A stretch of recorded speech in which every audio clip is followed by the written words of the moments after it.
요한계시록 13장 8절에서부터 10절까지입니다. 1절과 4절에 보면 바다에서부터 뿔 달린 짐승이 올라옵니다. 5절에서 8절까지 여러 가지 일들을 하고 있는 걸 볼 수가 있습니다. 9절에서 10절 분명히 알아야 될 것은 하나님은 그들이 행한 대로 갚을 것입니다. 그들은 결국 멸망을 당하게 돼 있습니다. 그들에게 쏘가서 덤으로 멸망당하는 자들입니다. 그것만큼 안타까운 게 없어요. 그래서 우리에게 필요한 게 뭐냐? 악한 자는 하나님이 갚으실 것입니다. 우리는 하나님의 심판의 대상이 아니라 하나님께서 우리를 주의 생명책에 기록하시고 끝까지 보호하시고 그리고 알아주시는 그런 하나님의 사람으로 살아남으려고 하면 어떻게 해야 되느냐? 오래오래 참아야 됩니다. 언제까지? 끝까지. 그리고 우리 주님을 믿고 신뢰해야 됩니다. 주님은 믿을 만한 분입니다. 주님은 우리를 기만하거나 속이는 분이 아닙니다. 그렇기 때문에 우리에게 필요한 것은 오늘 성경에 있는 대로 성도의 인내와 믿음이 있느니라. 왜 인내와 믿음이 필요하냐? 하나님은 믿을 만한 분이고 하나님은 내가 오래 참을 가치가 있는 분이다. 왜냐?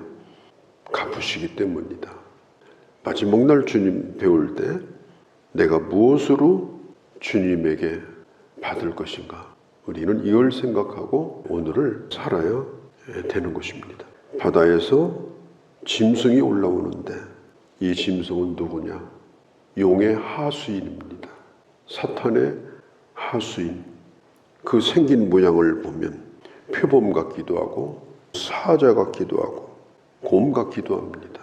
이 말은 표범이라는 말도 사자라는 말도 곰이라는 말이 아닙니다. 본질은 뭐냐? 짐승입니다. 그런데 생긴 모습을 보면 전능자의 모습을 가지고 있습니다. 그가 가지고 있는 것은 7개, 10개, 7이라는 숫자와 10이라는 숫자는 하나님의 숫자입니다. 이 짐승이 물에서 올라와 가지고 하나님을 흉내내요. 머리와 뿔은 권력, 권세를 가르칩니다. 마치 자기가 하나님으로부터 권세를 받은 것처럼 그렇게 하나님을 흉내를 내요. 그런데 사실 사도 요한 당시에 그런 존재가 있었죠. 그것이 뭐냐? 노마라고 하는 어마어마한 정부입니다. 왕이 우두머리고 그리고 그 하수인들, 그들은 그 모습은 전능한 것처럼 보였습니다. 뭐든지 노마에게만 붙으면, 뭐든지 왕의 마음에만 들면 자기를 보호해 줄 것처럼 그렇게 느낄 정도로 노마의 권세가 사도 요한 당시는 막강했습니다. 그런 노마가 교회를 핍박합니다. 교회는 몇 개 되지도 않습니다. 성도들은 연약하기 그지가 없습니다. 어떻게 견뎌낼 수가 있겠습니까? 세상의 권력과 힘과 교회가 어떻게 비교가 됩니까? 3절에 보면은 상하여 죽게 된 것 같았더니 나으니까 온 땅이 놀랍게 여기고 짐승을 따르더라. 권력이라는 게 그래요. 오늘은 죽은 것 같아요. 감옥 갈 것 같아요. 파면당할 것 같아요. 그런데 어떻게 희한하게 살아났어요. 살아나가지고 왕 노릇을 또 해요. 그게 권력입니다. 끝난 줄 알았는데 끝난 게 아닙니다. 한참 지나가 보니까 또 살아나가지고 거기서 뿔이 나오고 거기서 뭔가를 또 하고 있는 거예요. 세상의 권력이라는 것은 마치 이렇습니다. 그래서 사람들은 놀라요. 아, 죽은 게 아니네? 살아있네? 함부로 못하겠네? 그래서 사람들이 와 또 몰려나가요. 막 여론이 막 올라가요. 무릎을 꿇어요. 요즘 보세요. 권력자들 앞에서 멀쩡한 사람들이 무릎 꿇고 주인을 따라다니는 개처럼 주구 노릇을 하는, 오늘날도 옛날이나 똑같습니다. 인간은 권력 앞에 이렇게 개 노릇을 하며 사는 거예요. 물에서 올라온 짐승이 하는 짓이 뭐냐? 머리가 다 깨지고 막 죽은 것 같은데 그것이 싹 나와버려요. 그러더니 막 힘을 발휘해요. 사람들이 깜짝 놀래요. 그러면서 4절에 보니까 누가 저 짐승 같으며 누가 저 짐승을 싸워서 이길 수 있는가? 우린 이기지 못한다. 저기 붙어야 산다. 예전이나 지금이나요. 언제나 권력 가진 자는 자기 하수인을 데리고 있고 자기 하수인들의 입을 빌어서 자기가 하고 싶은 말을 하고 그러면서 권력을 잡고 그 권력을 가지고 결국은 자기 사리사욕을 채우고 그렇게 하는 겁니다. 세계적으로 보아도 그냥 잘 사는 나라가 아니고 초강대국, 국방비를 1,000조 원이나 쓰는 그런 나라. 우리나라하고는 아예 상대나 비교가 안 됩니다. 그러면 약한 나라는 어떻게 해요? 어떻게 하든지 동맹 맺고 어떻게 하든지 거기 붙어서 있어야 산다고 거기 붙어 있는 거예요. 그게 사람이 또 한 국가가 살아가는 방식입니다. 지금도 얼마든지 어마어마한 권력의 힘, 군사력의 힘, 특별히 자본의 힘 그런 것을 가지고 사람들을 굴복시키고 자기 앞으로 나와서 엎드리게 만들고 그렇게 지금 다 돌아가고 있는 겁니다. 그런 시대에 과연 힘이 뭐냐? 그런 시대에 과연 능력이 뭐냐? 그걸 성경은 묻고 있는 거예요. 로마서 1장에 보면은 성경은 말합니다. 16절, 17절. 복음은 믿는 자에게 구원을 주시는 하나님의 능력이다. 그 어떤 권력자도 그 어떤 초강대국도 죽었다가 살아나는 것 같은 그런 불사조 같은 그런 권력자도 누구를 구원하는 능력이 아니다. 영혼을 구원하고 거듭나게 만들고 영적으로 죽은 자를 살려내는 것은 복음의 능력밖에 없다. 그 복음의 능력을 담게 하시고 주께서 오른손을 붙들고 쓰시는 이 지상의 유일한 도구는 하나님의 권력은 한없이 약해 보이는 하나님의 교회다. 이걸 지금 요한계시록 13장에서 말하고 있는 것입니다. 교회는 세상의 허무함을 드러냅니다. 그 힘의 허무함을 다 드러내버립니다. 그리고 참으로 살리는 자, 살릴 것 같고 곰 같고 사자 같고 그렇게 쇼를 하는 그런 게 교회가 아닙니다. 교회는 거짓 부활을 만들어내는 데가 아니고 거짓 기적도 만들어내는 데가 아닙니다. 교회는 거대한 사람들이 모여서 거대한 힘을 발휘해서 세상에 압력단체 노릇을 하는 데가 아닙니다.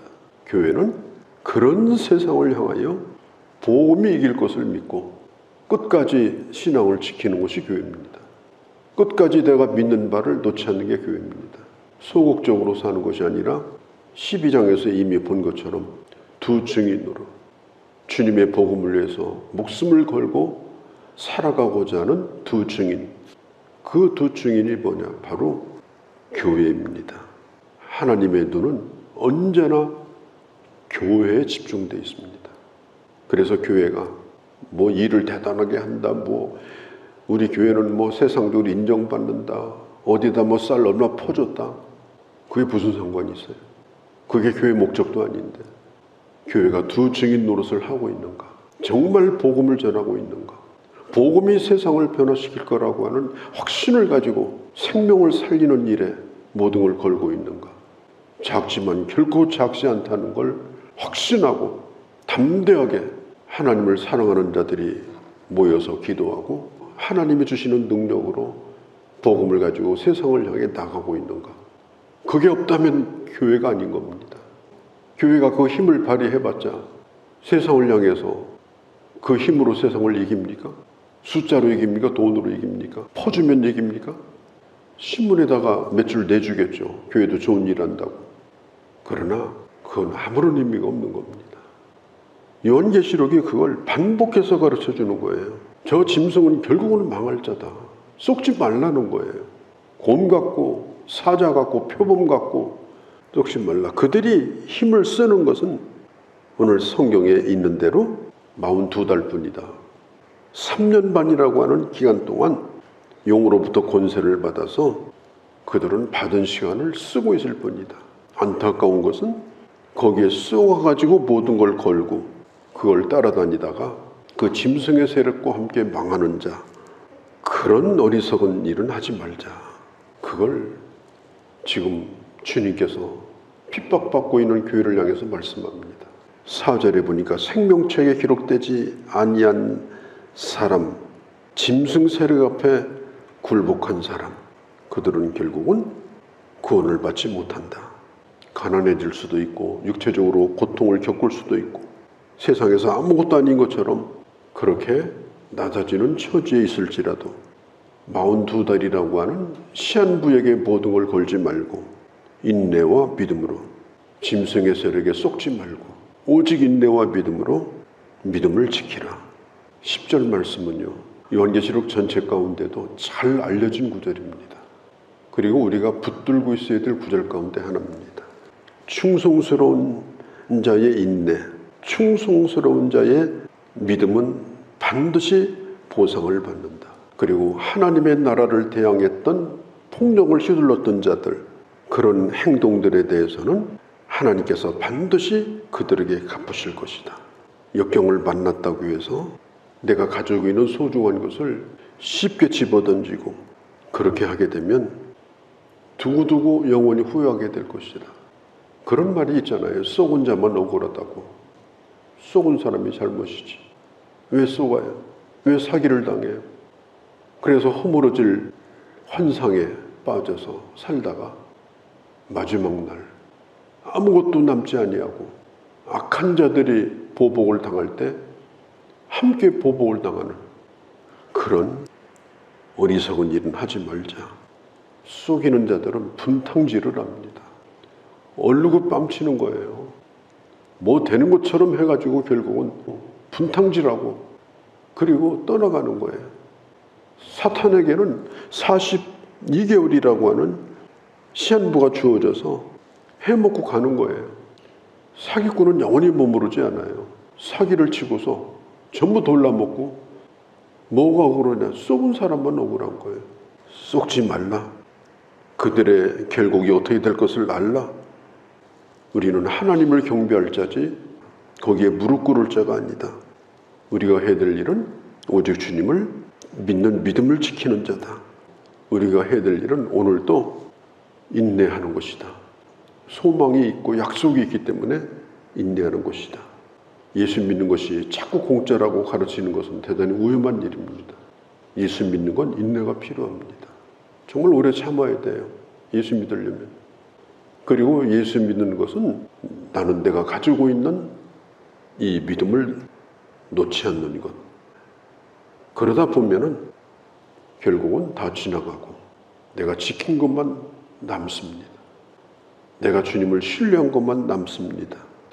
오늘도 이 세상은 사도 요한이 살았던 로마 황제가 모든 정권을 휘두르고 온갖 부정 부패로 백성들을 속이면서 어떤 때는 곰처럼 어떤 때는 사자처럼 어떤 때는 죽은 줄 알았는데 다시 살아나서 시퍼래가지고 돌아다니면 옛날보다 더 무서워하며 무릎을 더 꿇고 그게 권력의 힘이에요.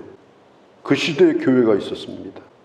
우리가 경배할 자가 누군가를 끝까지 잊지 않고 복음이 세상을 이김을 믿고 끝까지 인내하며 우리 신앙을 끝까지 지키는 그런 하나님의 사람들이 되어주시기를 바랍니다.